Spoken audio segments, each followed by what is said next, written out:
A brother says, what is the ruling on watching Islamic lectures of the deceased? What about all the thumbnails? Must they be destroyed upon their death?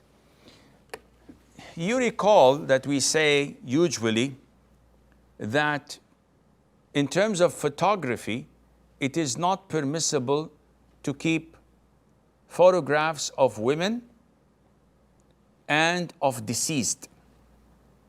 So thumbnails of Sheikh bin Baz, of Ibn Uthaymeen, after their death, when we have a video and there are thumbnails and there are a still photograph, would that be permissible or not?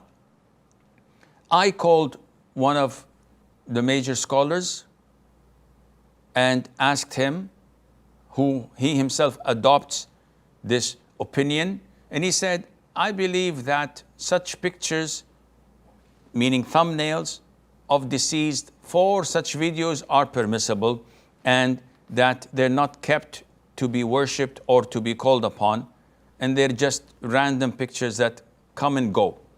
So inshallah, there is no problem in that. As for the videos, there's no difference of opinion that it is legitimate and permissible for us to watch videos, lectures, clips of deceased scholars and other than scholars as well.